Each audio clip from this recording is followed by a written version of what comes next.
Assalamualaikum warahmatullahi wabarakatuh.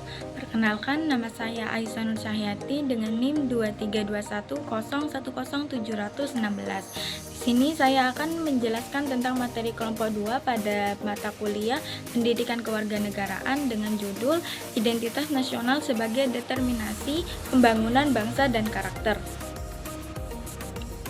Apa itu identitas nasional? Identitas nasional memiliki dua macam pengertian. Pengertian pertama itu pengertian secara etimologi, dan pengertian kedua itu pengertian secara terminologi. Pengertian secara etimologi, identitas nasional berasal dari dua kata, yaitu identitas dan nasional. Identitas dalam bahasa Inggris, yaitu identity, memiliki arti ciri-ciri atau jati diri seseorang yang membedakannya dari orang lain.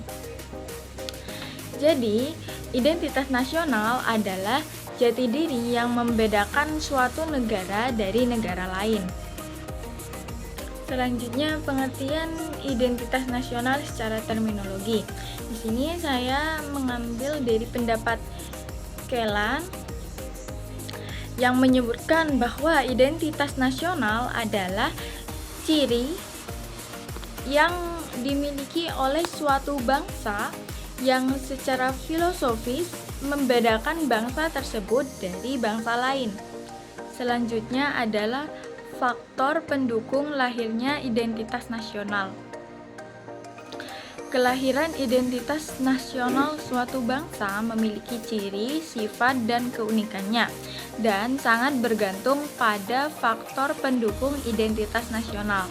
Faktor pendukung identitas nasional sendiri dibagi menjadi dua macam, yaitu faktor pendukung secara objektif dan faktor pendukung secara subjektif.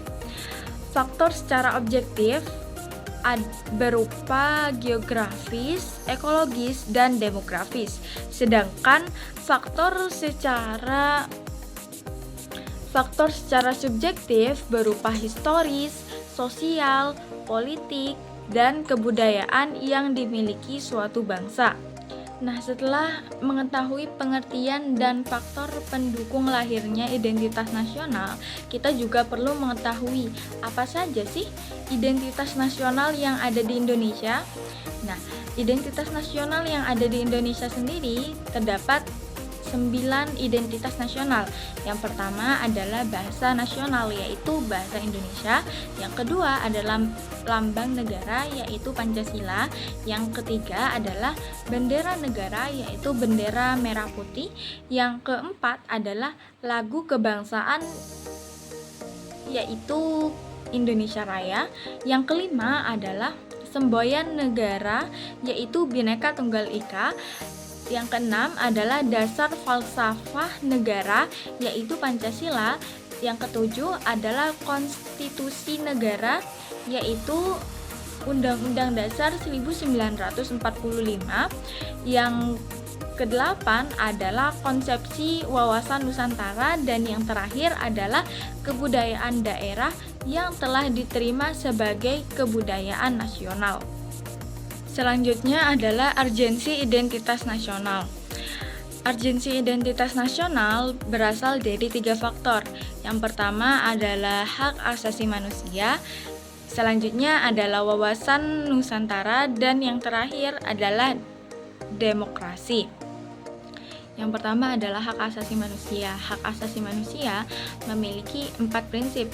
Prinsip pertama adalah kebebasan, yaitu kebebasan dalam berpikir, kebebasan dalam berpolitik, kebebasan dalam bersuara, serta kebebasan dalam melakukan kegiatan yang sesuai dengan hak dan tanggung jawabnya.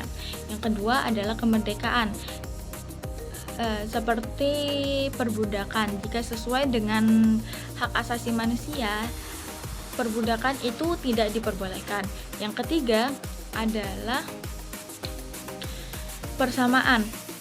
Setiap manusia memiliki kedudukan yang sama di mata hukum. Yang ketiga adalah keadilan.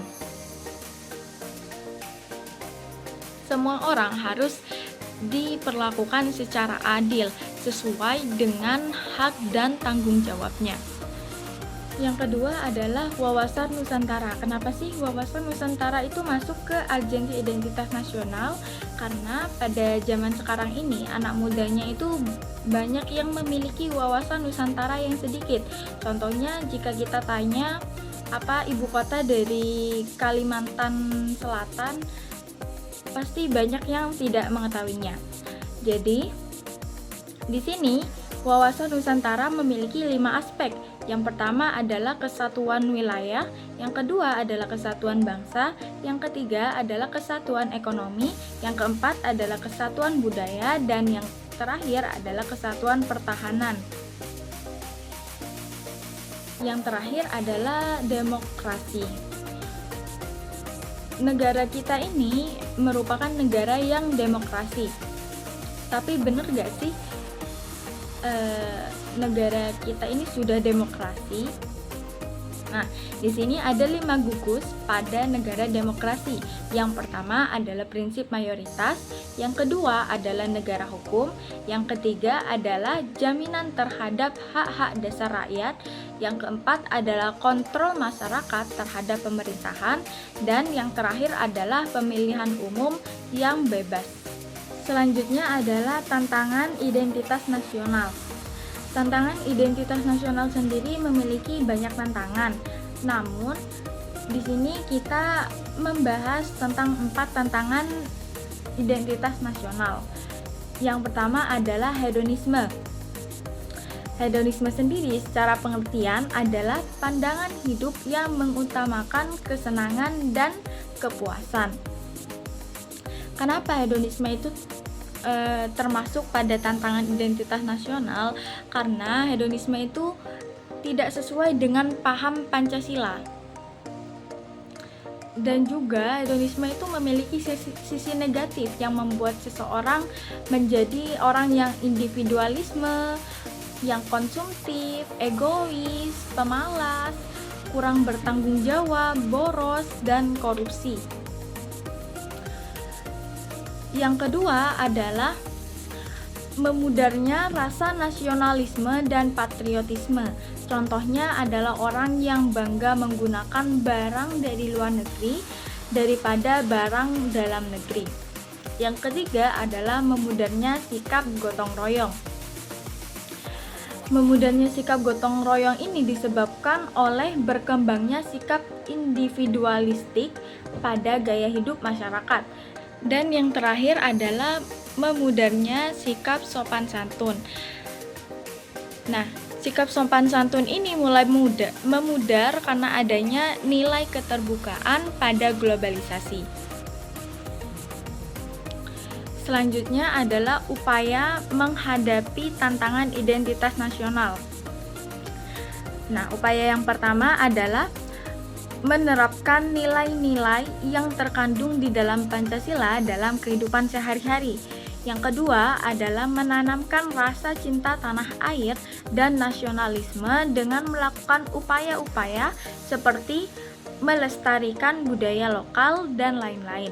Yang ketiga adalah mengutamakan sifat persatuan dan kesatuan dengan cara mempererat tali silaturahmi dengan orang lain. Dan yang terakhir adalah memanfaatkan situs jejaring sosial seperti Twitter, Instagram, YouTube, dan lain-lain sebagai tempat edukasi wisata daerah.